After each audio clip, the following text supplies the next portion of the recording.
በስመ አብ ወወልድ ወመንፈስ ቅዱስ አሃዱ አምላክ አሜን። እንደምን ዋላችሁ? እንደምን ሰነበታችሁ? ምሕረቱ ብዙ የሚሆን በቸርነቱ ይህንን ጊዜ የሰጠን የጸጋ ሁሉ አምላክ እግዚአብሔር ስሙ የተመሰገነ ይሁን። በእግዚአብሔር ቸርነት የትምህርታችን ርዕስ ብሉይ ኪዳን የሚል ነው። እግዚአብሔርን አጋዥ ብሩክ መንፈሱን ገላጭ አድርገን የ18ኛውን ቀን ትምህርት እንጀምራለን።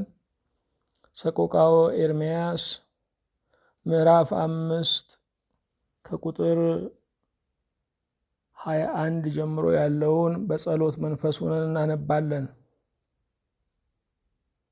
አቤቱ ወደ አንተ መልሰን እኛም እንመለሳለን። ዘመናችንን እንደ ቀድሞ አድስ። ነገር ግን ፈጽመ ጥለህናል፣ እጅግ ተቆጥተህናል። ሁሉን የያዝ ሁሉን የምትገዛ የጌታችን የመድኃኒታችን የኢየሱስ ክርስቶስ አባት እግዚአብሔር ሆይ እናመሰግንሃለን። የምንኖርብህም የምንወርስህም ርስታችን አንተ ስለሆንክ በምድር ያሉ ወላጆች ሁሉ ሲሞቱ ርስታቸውን ለልጆቻቸው ያከፋፍላሉ። ከዚህ በኋላ የማይጠቀሙበትን ለትውልዳቸው ይሰጣሉ። አንተ ግን ሕያው ሳለህ ርስትን ያካፈልከን፣ ሳይጎልብህ የሰጠህን፣ ክብርህ ሳይቀንስ ክብርህን ያካፈልከን፣ ጸጋህ ሳይቀንስ ጸጋን ያትረፈረፍክልን እግዚአብሔር በሰማይና በምድር ክብር ምስጋና ለአንተ እናቀርብልሃለን። ብዙዎች ከወደዱን ይልቅ የአንተ ውድ ከአእላፋት ውዶች ልዩ ነውና፣ ብዙዎች ከቸሩን ይልቅ የአንተ ቸርነት ባለጠጋ ያደርጋልና፣ የፍቅር ዓይኖች ሞትን ያስወግዳሉ፣ የበረከት እጆችህም ድሆችን ያጠግባሉ።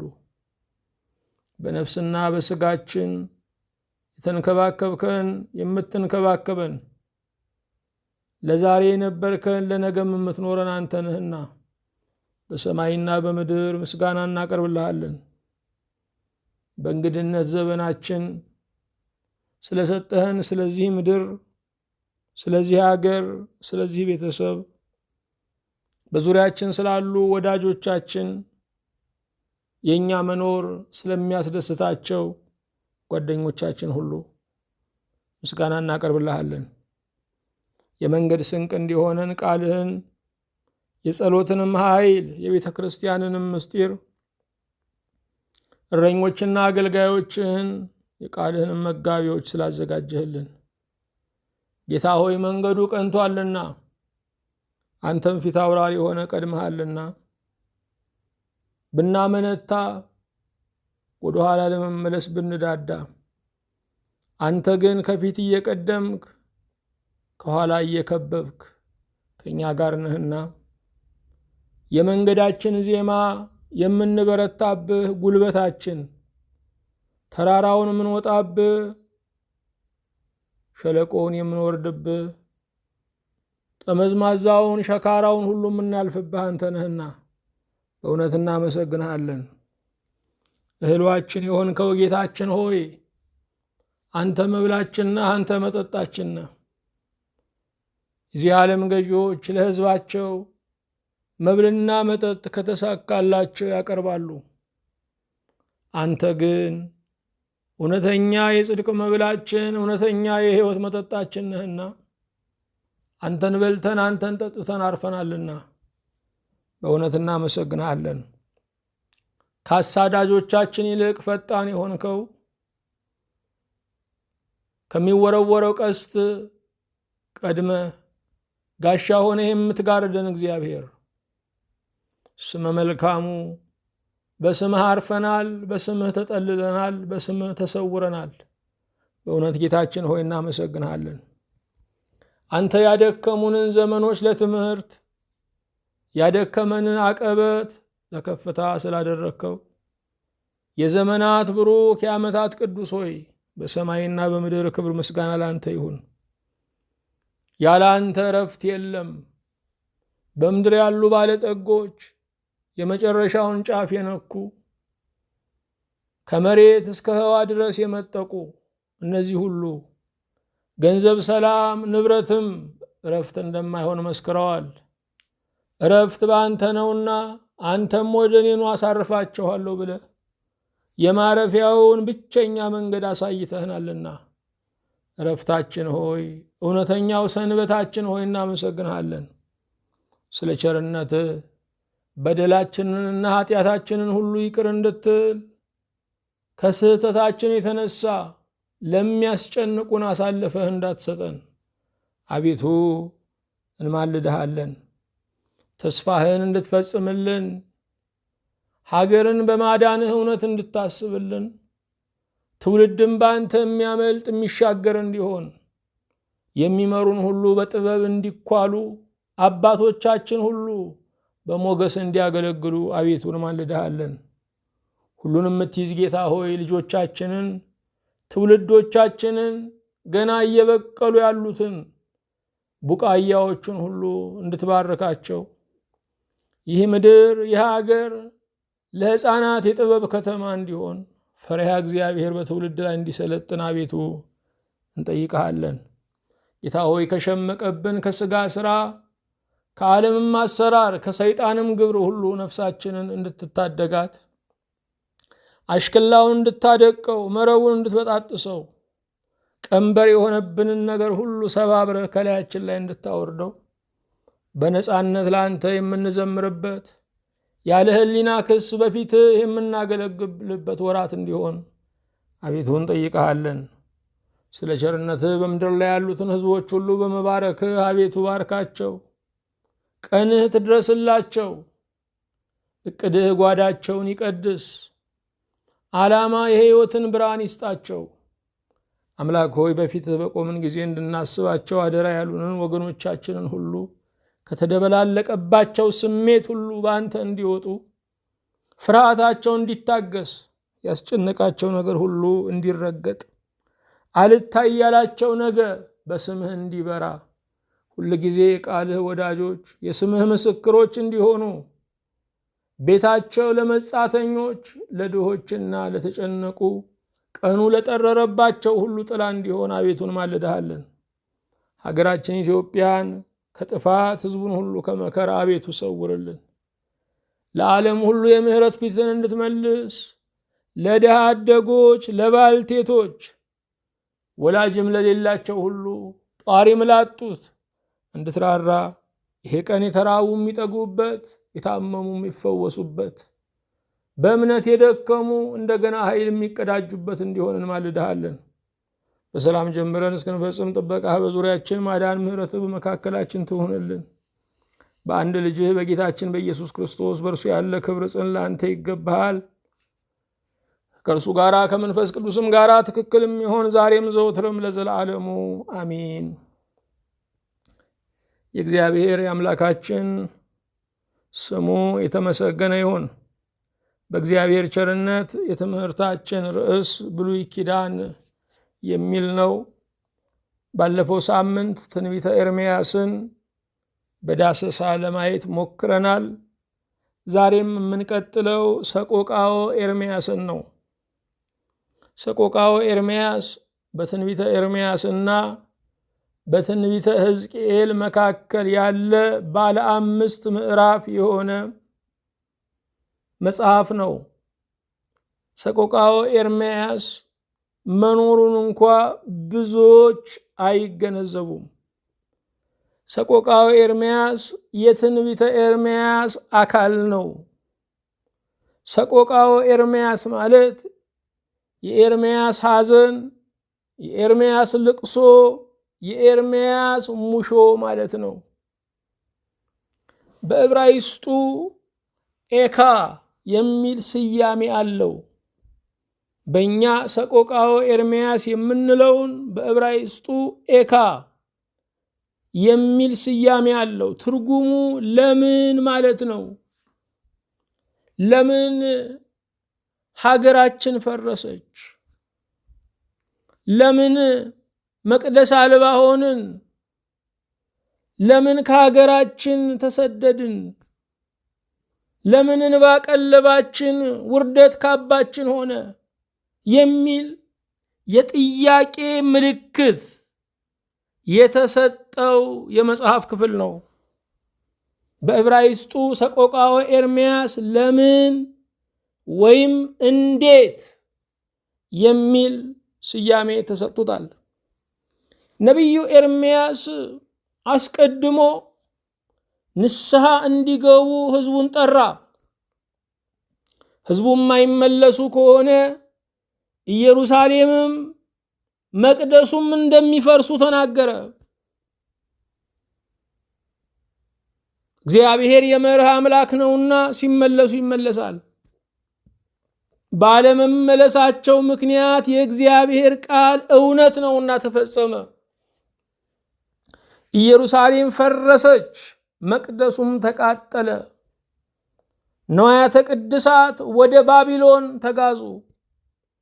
ሕዝቡም እንደ ከብት እየተነዳ ልዑላን ሳይቀሩ እጅና እግራቸው በሰንሰለት ታስሮ ወደ ባቢሎን ተጋዙ። ነቢዩ ኤርምያስ ይህ እንደሚመጣ አስቀድሞ አይቶ ቀድሞ ያለቀሰ ነቢይ ነው። ሁነቱን ባየቀንም ነቢዩ አለቀሰ።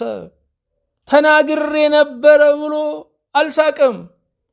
ተራው የእናንተ ነው አልቅሱ ብሎ አልፈነደቀም። አሁንም ለኢየሩሳሌም አለቀሰ። የመቅደሱን መደምሰስ፣ የሕዝቡን መጋዝ ባየ ጊዜ ያወረደው የሐዘን ሙሾ ሰቆቃወ ኤርምያስ ተብሎ ተሰይሟል። ለምን የሚል እንዴት የሚል የመጽሐፍ ስያሜ አግኝቷል። ሰቆቃወ ኤርምያስ በግጥም በቅኔ ይዘት የተጻፈ በዕብራይስጥ ፊደላት ቅደም ተከተል በአሌፍ በቤት የተቀመጠ ነው። ሰቆቃወ ኤርምያስ በውስጡ 3 ነገሮች አሉ። የመጀመሪያው ሐዘን ነው። የኃጢአቱን ፍሬ ለሚበላው፣ በስህተቱ ውድቀት ለገጠመው፣ አልመለስ ብሎ ፍርድ ላገኘው ሐዘን። አስቀድመን የነገርናቸው ቅጣት በመጣባቸውም ቀን ልናዝንላቸው፣ ልናለቅስላቸው፣ እግዚአብሔር በይቅርታ እንደገና እንዲያስባቸው ልንማልድላቸው ይገባል። ነቢዩ አስቀድሞ የመከረ የገሰጸ፣ አስቀድሞ የሚመጣውን አይቶ ያለቀሰ ነው። የእውነቱ ቀን በመጣ ጊዜም ከሚያለቅሰው ሕዝብ ጋር አለቀሰ። ስለዚህ ሰቆቃወ ኤርምያስ በውስጡ ሐዘን ነው ያለው። ሐዘኑ የእስራኤል ስርዓተ መንግሥት መፍረሱ፣ የእስራኤል መቅደስ መፍረሱ፣ የእስራኤል ሕዝብ መጋዙ ነው። ሰቆቃወ ኤርምያስ በውስጡ ንስሐ አለው። እግዚአብሔር ይቅር እንዲል፣ ተመልሶ ሕዝቡን እንዲጎበኝ፣ እንደ በደላችን ብዛት እንደ ሰውነታችን ክፋት ሳይሆን የቸርነቱን ሥራ እንዲሰራልን በውስጡ ንስሐ አለው። እኔም አይሁዳዊ ነኝ፣ አይሁዳውያንን ወክዬ ይቅርታ ጠይቀሃለሁ የሚል ድምፀት አለው። በእውነት እያንዳንዳችን ኢትዮጵያውያንንና ኢትዮጵያውያንን ወክለን ንስሐ መግባት እንችላለን። አቤቱ እኔንና ሕዝቤን ይቅር በል ማለት እንችላለን። ይህንን እነ ነህምያ አድርገዋል። በግዞት የነበሩት እነ ነቢዩ ዳንኤል አድርገዋል። ሰቆቃወ ኤርምያስ በውስጡ ሐዘን፣ በውስጡ ንስሐ አለው። ይሄ ብቻ አይደለም፣ በውስጡ ተስፋ አለው። እግዚአብሔር ምልስ አምላክ መሆኑን፣ እግዚአብሔር ይቅር ባይ መሆኑን፣ መፍረስ መጨረሻ፣ መጋዝም መጨረሻ፣ ልቅሶም መጨረሻ አለመሆኑን ተስፋ የሚነግር መጽሐፍ ነው። ተስፋ የሚገኝበት ብቸኛ አድራሻ እግዚአብሔር ነው። እግዚአብሔር ብቻ ከጨለማ ውስጥ ብርሃን ማውጣት ይችላል። አስጨናቂ ቀኖችን በእረፍት ወራቶች መተካት ይችላል። ስለዚህ ሰቆቃዊ ኤርምያስ በውስጡ ተስፋን ይዟል። ሰቆቃዊ ኤርምያስ የኢየሩሳሌም መደምሰስ፣ የመቅደሱ መፍረስ በሚታሰብበት ዓመታዊ በዓል ቀን ይነበብ ነበረ።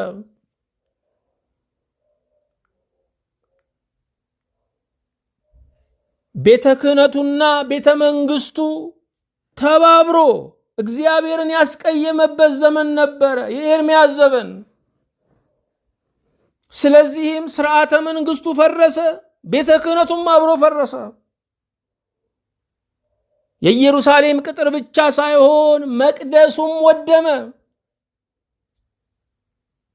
ሃይማኖታዊ ተውኔት ይሰሩበት የነበረው እግዚአብሔርን በእውነት ሳይሆን በለበጣ ያመልኩበት የነበረው ያ መቅደስ ፈረሰ። በዛ መቅደስ ምርቃት ቀን እግዚአብሔር ለዚያ ስፍራ ለዚያ መቅደስ ቃል ኪዳን ሰጥቶ ነበረ። ትንቢት የተነገረለት ሱባኤ የተቆጠረለትን መቅደስ ምን አፈረሰው? ኃጢአት አፈረሰው። እግዚአብሔር ኢትዮጵያን ጥሎ እንደማይጥል ምንም ብንበድል እንደማንጠየቅ እናስብ ይሆናል። የሰሎሞንን መቅደስ ያፈረሰው ኃጢአት ነው። የማያስተውል ሕዝብ ይገለበጣል ተብሎ እንደተጻፈ መገልበጥ፣ መደምሰስ፣ መጥፋት ይመጣል። ከክፉ ቀን የምንድነው በጉራ አይደለም። ከክፉ ቀን የምንድነው በከንቱ ትምክቶች አይደለም። ከክፉ ቀን መዳኛው መጠለያ ታዛው ንስሐ ነው። ኢየሩሳሌም ስትፈርስ በዓይኑ አየ። የዚያን ጊዜ ሰቆቃወ ኤርምያስን ነቢዩ ጻፈ። የእግዚአብሔር ሰዎች ለትውልድ ያዝናሉ፣ ለሀገር ያዝናሉ። ከሁሉ በላይ እድል እያላቸው ባልተጠቀሙ ሰዎች ያዝናሉ።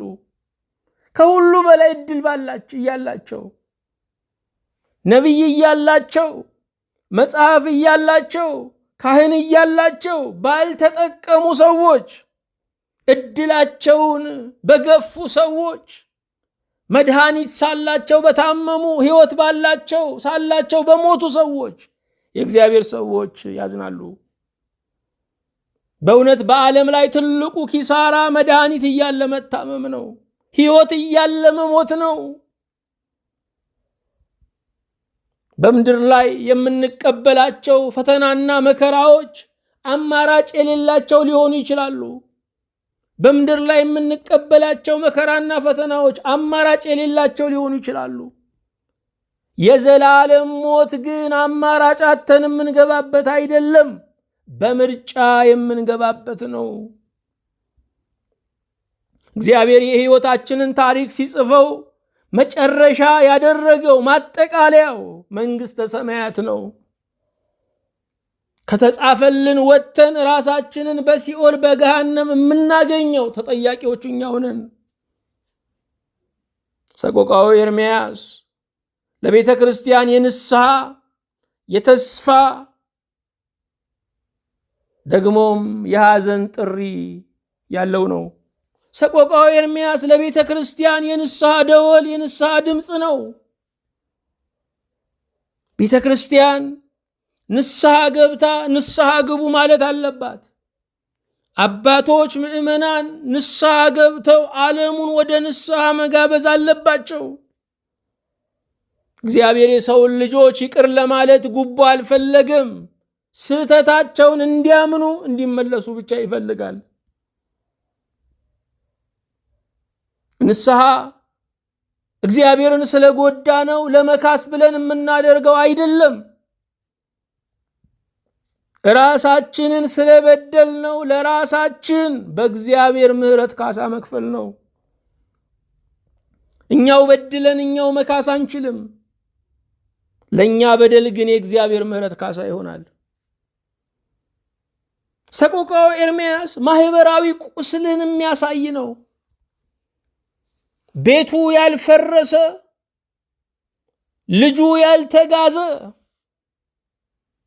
የእምነቱ ጉልላት ያልተመታ በዛ ዘመን አልነበረም። ያ ዘመን ሁሉ በአንድነት ያለቀሰበት፣ አጽናኝ የጠፋበት፣ ማህበረሰብ የቆሰለበት፣ አንዱ አንዱን የማያክምበት ዘመን ነበረ። ሰቆቃወ ኤርምያስ ይህንን ነው የሚነግረን። ሁሉ ታማሚ፣ ሁሉ ራሴን ባይ መሆኑን፣ መከራው ሳይመርጥ የሁሉን ደጃፍ ማንኳኳቱን የሚገልጥ መጽሐፍ ነው። ዛሬም ያላዘነ ያልተሰበረ ይሄ ዘመን ዘንበል ያላደረገው ማን ነው? በሁላችን ቤት ውስጥ ህመም አለ። በሁላችን ቤት ውስጥ ችግር እንደ መንግስታዊ ድርጎ ታድሎናል። ሁሉ ሰው በፍርሃት ያመጣል። ሁሉ ሰው ራሱን፣ ሁሉ ሰው ጎረቤቱን፣ ሁሉ ሰው ገዢዎችን ፈርቷል። የምንሰማው ሁሉ ጤና የሚሰጥ አይደለም። በተከበበ ከተማ ውስጥ የእግዚአብሔርን ምሕረት የምንሰማ እድለኞች ስለሆንን ነው። በዚህ ሞት በዙፋን ተቀምጦ በሚገዛበት ዘመን የሕይወትን ድምፅ መስማት ቀላል እንዳይመስላችሁ። የትላንቱን ቁስላችንን ሳናክመው ሌላ ቁስል ይጨመራል። ቁስልን የሚያዳንቅ ዜና እንሰማለን እንጂ ቁስልን የሚሽር የንስሐ ድምፅን ግን አንሰማም። ቁስልን የሚሽር የመጽናናት ድምፅን ግን አልመረጥንም። ሰቆቃወ ኤርምያስ ማህበራዊ ቁስልን፣ የጋራ ሐዘንን የሚገልጥ ነው። ሁሉ ሰው አዝኗል። በሁሉ ቤት ሞት ገብቷል። ሁሉ ሰው በኑሮ ደቋል። ሁሉ ሰው የበሽታ ስጋት አለበት። የጋራ ሐዘን ያለበት ዘመን ነው። ሰቆቃወ ኤርምያስ እግዚአብሔርን የመጠበቅ ተስፋን የሚናገር ነው። የቀረልን ብቸኛ አለኝታ የእግዚአብሔር መገለጥ ነው። ችግሮቻችን ሁሉ ከምድራውያን ብልሃተኞች ወጥተው እግዚአብሔር ብቻ የሚፈታቸው ሆነዋል። ስለዚህ ወደ ቀኝም ወደ ግራም ወደ ፊትም ወደ ኋላም አንልም። ከኛና እኛን ከሚመስሉትም መፍትሄ አንጠብቅም። የምድር ገዢዎችም ሰው መሆናቸውን አንረሳም። እግዚአብሔርን የመጠበቅ ተስፋ ያስፈልገናል። ይህንን ጨለማ እግዚአብሔር ማንጋት ይችላል። ይህንን ግራ መጋባት እግዚአብሔር መመለስ ይችላል። ይህንን ቀኑ የጠረረበትን ዘመን እግዚአብሔር ማቀዝቀዝ ይችላል። ነቢዩ አለቀሰ፣ አዘነ፣ መሰበሩን መጎዳቱን አወጀ። ሐዘንን መናገር አለማመን አይደለም።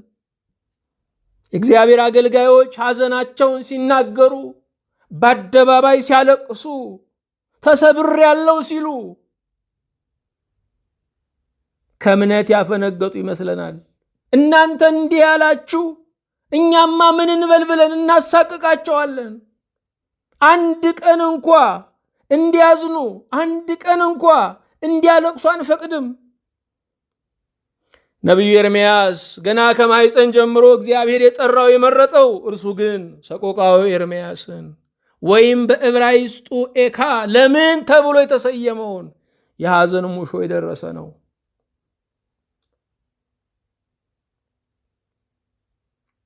ነቢይም ያዝናል፣ በእግዚአብሔር ግን ይጽናናል። ነቢይም ያለቅሳል፣ በእግዚአብሔር ግን እንባው ይታበሳል። የእግዚአብሔር አገልጋይ መሆን ማለት፣ ነቢይ መሆን ማለት፣ ጸጋው የበዛለት መሆን ማለት ያለ ችግር መሆን አይደለም።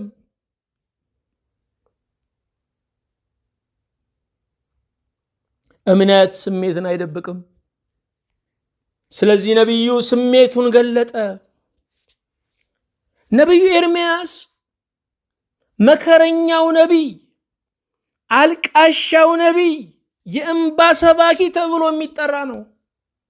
ዘመኑን በሙሉ ያለቀሰ የተሰበረ ነው። በሚያገለግለው ሕዝብ እንባ ቀለቡ የሆነ ነቢይ ነው።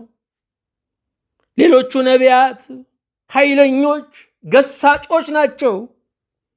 ኤርምያስ ግን ስለ ሕዝቡ አመፀኝነት የሚያለቅስ፣ የሕዝቡን እንባ ወርሶ የሚያነባ፣ ለማያፍር ሕዝብ የሚያፍር ነበረ። መከረኛ ነበረ። ያንድ አገልጋይ መከራው ከማይሰማ እንደ ጥቁር ድንጋይ ከሚያንሸራትት ከማይርስ ወገን ጋር መኖር ነው። የማይሰሙትን ማናገር የአገልጋይ መከራ ነው። በለበጣ የሚኖሩትን መታሰር የተስማማቸውን መስበክ የአንድ አገልጋይ መከራ ነው። ኤርምያስ መከረኛ ነቢይ ነበረ። ሕዝቡን ለንስሐ የጠራ ነው። ኤርምያስ ሟርተኛ እስኪባል ድረስ፣ ከአፉ ደግ አይወጣም እስኪባል ድረስ የንስሐ ጥሪና የሚመጣውን ውጤት ያስታወቀ ነው። ነቢይ ሊመጣ ያለውን ነገር የሚያሸት፣ አስቀድሞ በእግዚአብሔር ዓይኖች እያየ የሚያስታውቅ፣ በማማ ላይ እንዳለ ጉበኛ ክፉ ቀን እየመጣ ነው ብሎ የሚነግር ነው። ዛሬን የሚተርክማ ዜና አንባቢ ነው። የነቢይ ወጉ እየመጣ ያለውን ጥፋትና በረከት ማሳወቅ ነው። ከሕዝቡ መንገድ እየቀደመ መንገዱን መጥረግ ነው። ኤርምያስ ሕዝቡን ለንስሐ የጠራ ነው። ዛሬ ንስሐን ካንጀቱ የሚሰብክም የንስሐ ትምህርትንም ታግሶ የሚሰማ የሚሰበክም እየጠፋ ነው። በደላችን በጣም በዝቷል። መድኃኒቱን መስማት ግን አንፈልግም። ስለዚህም በእግዚአብሔር ተስፋ ሳይሆን በእኛ ምኞት ሕዝቡን እየደለልነው ነው። እኛን እስካጠገበ ድረስ እግዚአብሔር ምንም እንደማይለው እየነገርነው ነው። የእኛ ወዳጅ የእግዚአብሔር ወዳጅ የሚሆን ይመስለናል። አይደለም። የእግዚአብሔር ወዳጅ ነው የእኛ ወዳጅ የሚሆነው። ሕዝቡን ለክፉ ቀናችን ወታደር ለሚያሻን ቀን እያዘጋጀነው ነው። ለአማኝነት ሳይሆን ለደጋፊነት እየመለመልነው ነው። ስለዚህም የንስሐን ድምፅ አንነግረው። የስሜት ጣቢያውን እየፈለግን ነው የምንነግረው። የእግዚአብሔር አገልጋዮች ሳይሆን የዘመን ሙቀት አገልጋዮች፣ የስሜት አገልጋዮች እየሆንን ነው። ኤርምያስ የቤተ መቅደሱን ጥፋት ያስጠነቀቀ ነው። ቤተ መቅደሱ እንደሚፈርስ እየተናገረ ነበረ። እግዚአብሔር ይህንን አያደርገውም ይል ነበር ያ ሕዝብ። ኢየሩሳሌም ስትፈርስ ያለቀሰ ነቢይ ነው። ባይኑ አየ። ኤርምያስ ወደ ባቢሎን ባይጋዝም ወደ ግብፅ ከወረዱ ትሩፋን ጋር አብሮ የሄደ፣ በዛም ደግሞ ንስሐን ሲሰብክ የገዛ ወገኖቹ በድንጋይ ወግረው የገደሉት በሰማዕትነት አገልግሎቱን የፈጸመ ነቢይ ነው። ኤርምያስ በብዙ መንገድ ከነቢዩ ከሙሴ ጋር ይመሳሰላል። ሙሴ በሕዝቡ ምክንያት ተሰናክሎ የተስፋይቱን ምድር ሳይወርስ የቀረ ነው። ኤርምያስም በሕዝቡ ምክንያት ኑሮ የእንባ የሆነበት ነቢይ ነው። ሙሴ ሕዝቡን እንደ ልጁ ይንከባከበው፣ ያዝንለት። ሕዝብህን ከምታጠፋ የኔን ስም ከሕይወት መጽሐፍ ደምስስ የሚል ነበረ። ኤርምያስም በዚህ ልክ ሕዝቡን የሚወድና የሚያገለግል ነበረ። ሰቆቃው ኤርምያስ ለኢየሩሳሌም መጥፋት፣ ለመቅደሱ መፍረስ፣ ለሕዝቡ መጋዝ ነቢዩ ያሰማው የሐዘን፣ የንስሐ፣ የተስፋ ድምፅ ነው። ቀጥሎ የምናየው ትንቢተ ሕዝቅኤልን ነው። ትንቢተ ሕዝቅኤል፣ ሕዝቅኤል ማለት እግዚአብሔር ብርታት ይሰጣል ማለት ነው። ስሙ የስሙ ትርጓሜ በራሱ የሚያጽናና ነው። ሕዝቅኤል የይሁዳን መንግስት ያየና የኖረ ነው። እስራኤል መንግስት ሆና እስራኤል በራሷ ልጆች ስትተዳደር እስራኤላውያን በገዛ አፈራቸው ላይ ከእርሻቸው ወይን ሲለቅሙ ከቤታቸው ሲኳሉ ሲዳሩ ያየ ነው። ሕዝቅኤል የባቢሎን ምርኮ በመጣ ጊዜ የተማረከ ካህን ነው። የሚያገለግልበት መቅደስ የሚያገለግልባቸው ንዋያተ ቅድሳት አሁን የሉም። መቅደሱ ፈርሶ ያ ካህን አብሮ ከሕዝቡ ጋር ተጋዘ። ሕዝቅኤል በካህንነቱ ሳያገለግል መቅደስ ፈረሰበት። ወገኖቼ በጸጋችን ሳናገለግል ምዕራፉ እንዳይቋጭ መጠንቀቅ ያስፈልጋል። በጸጋችን ሳናገለግል መድረኩ እንዳይታጠብ መትጋት ያስፈልገናል። በክህነቱ ሳያገለግል ሕዝቅኤል መቅደሱ ፈረሰበት። በባቢሎን ራሱን ምሳሌ ያደረገ ነቢይ ነው። ያ የኢየሩሳሌሙ ካህን ሕዝቅኤል በባቢሎን ነቢይ የነቢይነትን አገልግሎት ጀመረ። ትንቢተ ሕዝቅኤል ንስሐን፣ ፍርድን፣ መታደስን ይሰብካል።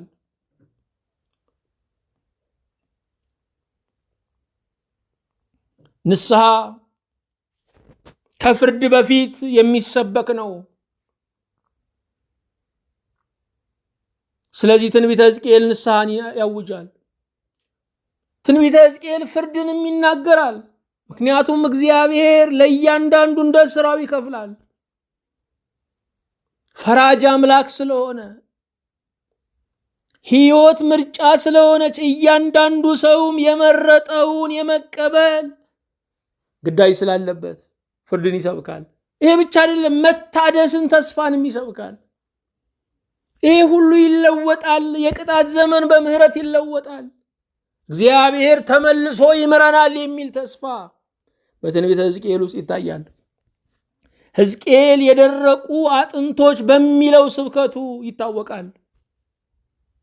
ያ የደረቀ አጥንት የእግዚአብሔር እስትንፋስ ሞላበትና ሰራዊተ አምላክ ሆነ። ምን ማለት ነው? የደረቀው ያ አጥንት እስራኤላውያን ናቸው። በግዞት ያሉት አይሁዳውያን ናቸው። እግዚአብሔር ሕዝቡን እንደገና ሕዝብ አድርጎ እንደሚያቆመው ተስፋ የተሰጠበት ነው። የደረቁ አጥንቶች ተስፋ የታጣባቸው ናቸው። መንፈሱ ግን እንደገና ያቆማል። የእግዚአብሔር መንፈስ ታሪክን ይለውጣል። ምውትነትን በሕያውነት ይለውጣል።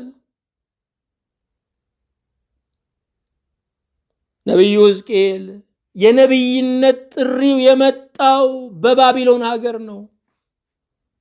እግዚአብሔር በባቢሎን ምድር ላይ ለነቢይነት ጠራው።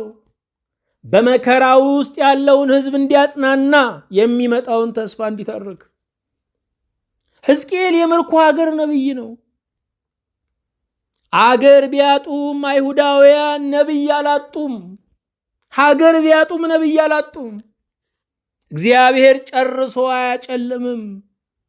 እግዚአብሔር ጨርሶ አይጣላም። የእግዚአብሔር አገልጋዮች ቃሉን የሚያውጁ እግዚአብሔር ለኛ ያለው የምህረት ነጸብራቅ መገለጫ ናቸው። ነቢዩ ሕዝቅኤል የሕዝቡ አለቃ አሁንም እግዚአብሔር መሆኑን እንዲናገር የተላከ ነው። የሕዝቡ አለቃ ናቡከደነጾር ዳርዮስ አይደለም። የሕዝቡ አለቃ እግዚአብሔር መሆኑን እንዲናገር የተላከ ነው። እግዚአብሔርን በክብሩ አይቶ የተጠራ ነው። እግዚአብሔርን በዙፋኑ አይቶ የተጠራ ነው። እግዚአብሔርን በዘባነ ኪሩቤል ላይ በኪሩቤል ጀርባ ላይ ተቀምጦ አይቶ የተጠራ ነው። በምርኮ ምድር ላይ እግዚአብሔርን በዙፋኑ ሆኖ በራእይ ሲያየው እግዚአብሔር በኢየሩሳሌም ብቻ ሳይሆን በባቢሎንም እንዳለ ተረዳ። በተሰደድንበት ምድር እግዚአብሔር አለ። በተጋዝንበት ምድር እግዚአብሔር አለ። በሚጠሉን መካከል ስንኖርም እግዚአብሔር አለ። እግዚአብሔር በኢየሩሳሌም አይገደብም። እግዚአብሔር የመቅደሱ እስረኛ አይደለም። ሞተ ከተባለ ነገር ውስጥም ሕይወት ይወጣል። ወደ ሕይወት ግን የሚያደርሰው ንስሐ ነው። ትንቢተ ሕዝቅኤል ይህንን ነው የሚነግረን። በሕዝቅኤል መጽሐፍ ውስጥ ተደጋግሞ የተገለጠ ነገር አለ። የሰው ልጅ የሚል ቤን አዳም ሰውነት ደካማ ፍጡር ማለት ነው። የሰው ልጅ ተብሎ የተጠቀሰበት ምክንያቱ ሰው ደካማ ፍጡር መሆኑን ለመግለጥ ነው። የሰውን ድካም እግዚአብሔር ያውቀዋል። ሰው ደካማ ፍጡር መሆኑን እግዚአብሔር ያውቃል። እግዚአብሔር ይራራል። እግዚአብሔር ብዙ በደላችንን በመተው ጥቂት መልካምነታችንን ደግሞ በትልቅ ዋጋ በመክፈል የታወቀ ነው። ከበደላችን አሳንሶ ከጽድቃችን አተልቆ ይከፍለናል። የሰናፍጭ ቅንጣት ታህል እምነታችንን እግዚአብሔር ይከፍለዋል። አንድ ብርጭቆ አንድ ጽዋ ቀዝቃዛ ውሃ ስጦታችንን እግዚአብሔር ይከፍለዋል። ተራራ ኃጢአታችንን ደግሞ እንደ ጉድፍ ያየዋል። እግዚአብሔር ነቢዩን 90 ጊዜ በላይ የሰው ልጅ እያለ ይጠራዋል። በትንቢተ ሕዝቅኤል ውስጥ ለምን የሰው ልጅ አለው? ራእይ ቢያይም ሰው መሆኑን እንዲረዳ አዳኝ ያስፈልገኛል እንዲል ነው። ከእግዚአብሔር ጋር ጤናማ ግንኙነት የሚኖረን አድራሻችንን ካለቀቅን ነው። አንዳንድ ጊዜ ትንሽ ስንበረታ ሌላውን መናቅ እንጀምራለን። በሌሎች መፍረድ እንጀምራለን። ስለዚህ እግዚአብሔር ልካችንን ያሳውቀናል። የሰው ልጅ ሲል አሁንም እግዚአብሔር ከሰው ልዩ መሆኑን እንዲረዳ ነው። እግዚአብሔር እኛን ቀረበን ማለት በእኛ ልክ ነው ማለት አይደለም። በእኛ ቋንቋ ተናገረ ማለት እግዚአብሔር ቃላት ይገልጸዋል ማለት አይደለም። እግዚአብሔር ልዩ አምላክ ነው። የሰው ልጅ አለው በሰው መካከል ልዩነት እንደሌለ እንዲረዳ ነው። አዎ በሰው መካከል ልዩነት የለም። ሁላችን የእግዚአብሔር የእጁ ሥራዎች፣ ሁላችን የእግዚአብሔር የሸክላው ሰሪ ውጤቶች ሸክላዎች ነን። የሰው ልጅ አለው አሁንም መልእክተኛ እንጂ የቃሉ ባለቤት አለመሆኑን እንዲያውቅ ነው። በእውነት የእግዚአብሔርን ቃል እናስተላልፋለን እንጂ የቃሉ ባለቤት አይደለንም። እኔ ይህንን እላለሁ ብለን ለመናገር ምንም አይነት ስልጣን የለንም። የሰራዊት ጌታ እግዚአብሔር እንዲህ ይላል እንላለን። በራሱ ስም ትንቢት የሚናገር ነቢይ ሐሰት ሲሆን፣ በእግዚአብሔር ስም ቃሉን የሚናገር ግን እውነተኛ ነቢይ ነው። ጌታችን ኢየሱስ ክርስቶስ ራሱን የሰው ልጅ እያለ ይጠራ ነበረ። በሕዝቅኤል ላይ የሰው ልጅ የሚለው ቃል ደካማነትን ለመግለጽ ሲውል፣ ኢየሱስ ጌታችን የሰው ልጅ ሲል መሲህነቱንና ስልጣኑን ለመግለጥ ነው።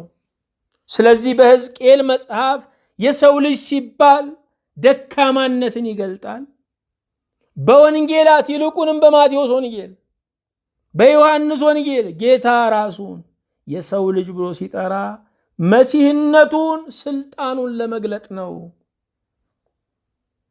በትንቢተ ሕዝቅኤል ላይ የሰው ልጅ ከሚለው መጠሪያ ባሻገር ጌታ ወይም አዶናይ የሚል መጠሪያ እናገኛለን። በአማርኛው በግዕዙ ጌታ እግዚአብሔር ተብሎ ተተርጉሟል። አዶናይ ጌታ አቤቱ ማለት ነው። አዶናይ ተብሎ መጠቀሱ ቃሉ የነቢዩ ሳይሆን የእግዚአብሔር መሆኑን እንዲረዱ ነው። የነቢይ መገለጫው እግዚአብሔር እንዲህ ይላል ብሎ መናገሩ ነው። የአማንያን መገለጫም በሰው አንደበት ቢነገርም እግዚአብሔር ተናገረኝ ብለው እንዲያምኑ ነው። ዛሬ የምትሰሙትን ቃል እግዚአብሔር ተናገረኝ ስትሉ አማንያን ናችሁ። ሁኔታው የከፋ ቢሆንም እግዚአብሔር ጌታ ነው። ስለዚህ በአዶናይ ስሙ ለሕዝቅኤል ተገለጠ። እነ ዳንኤል በቤተ መንግሥት፣ ሌላው ሕዝብ በኤፍራጥስ ወንዝ አጠገብ ነበረ። በምቾትም በመደቆስም ቢኖር የእግዚአብሔር ጌትነት፣ የእግዚአብሔር ክብር ከሁሉ ይበልጣል። እግዚአብሔር በደካማው ሰው እንደሚጠቀም ትንቢተ ሕዝቅኤል ይነግረናል። ትልቅ ለመሆን ትሕትና አስፈላጊ መሆኑን ይሄ መጽሐፍ ይነግረናል። እግዚአብሔር እንዲያተልቃችሁ ትፈልጋላችሁ? ትሑት ሁኑ። በሕዝቅኤል መጽሐፍ ውስጥ ሰረገላዎችን እናገኛለን። በራእዩ የእግዚአብሔር ሰረገላዎችን ጽንፍ እስከ ጽንፍ የሚነኩትን ፈጣን ሰረገላዎችን እናያለን። ሁለተኛ ክብሩ ከመቅደሱ መውጣቱን እናያለን። ዛሬ በእውነት የእግዚአብሔር ክብር አልተለየንም። ሶስተኛ የተዘጋውን መቅደስ እናገኛለን። አራተኛ አዲስ ልብና አዲስ መንፈስን እናገኛለን። እግዚአብሔር አዲስ ልብ፣ አዲስ መንፈስ፣ አዲስ አስተሳሰብ፣ አዲስ ተነሳሽነት መስጠት የሚችል አምላክ ነው። ክብሩ ከመቅደሱ ወጥቷል። ክብር ማለት ካቦድ ማለት ነው። የመቅደሱ መኖር የእግዚአብሔር ስልጣን ከነርሱ ጋር ለመኖሩ ምልክት ነበረ። በአፍኒንና በፊንሃስ ክብር ከእስራኤል ለቀቀ እንደተባለ በባቢሎን ምርኮም ክብር ለቀቀ። ክብሩ የወጣው በጣዖት ነው፣ በስውር ኃጢአት ነው፣ እግዚአብሔር አያየንም በሚል ሰበብ ነው። ክብሩ በአንድ ጊዜ አልወጣም፣ ደረጃ በደረጃ ነው የወጣው።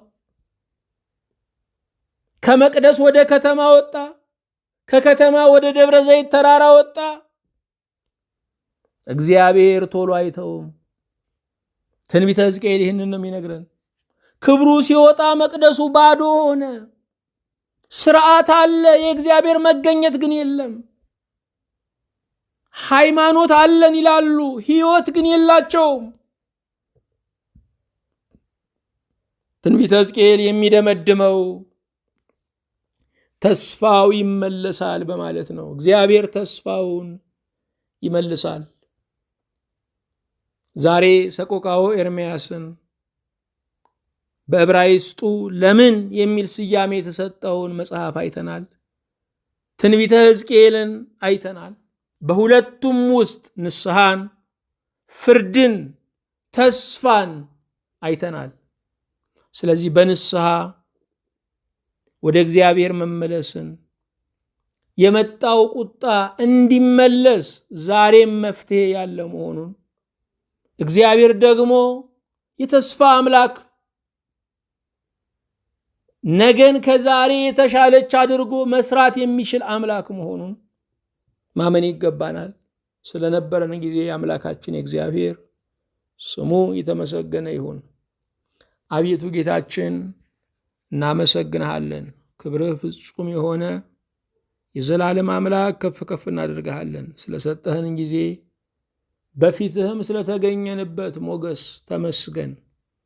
እንደ ቸርነትህ ያዘነውን፣ የተሰበረውን፣ የተጎዳውን ሁሉ የካሳ ዘመን እንድትሰጠው እንማጸናለን። ተስፋ ያጡ ሁሉ ተስፋ እንዲያገኙ፣ በሐዘን በምሬት የሚኖሩ ሁሉ በአንተ ብስራት ዛሬ እንዲታደሱ እንማጸናለን። ጌታ ሆይ ሁላችን ያዘንበት፣ ሁላችን የተጎዳንበት የማይል የማያቃስት እስከማይኖር ድረስ በየቤቱ ስብራትና ስጋት የገባበት ዘመን ነው። አቤቱ ለዓለም ሕዝብ ሁሉ የምሕረት ፊትህን መልስ። እውነተኛ የቃልህ አገልጋዮችን እባክህ አስነሳልን። ስለ ሁሉም እናመሰግንሃለን። በጌታችን በኢየሱስ ክርስቶስ በእርሱ ያለ ክብር ጽን ላንተ ይገባሃል። ከእርሱ ጋራ ከመንፈስ ቅዱስም ጋራ ትክክል የሚሆን ዛሬም ዘወትርም ለዘላለሙ አሜን።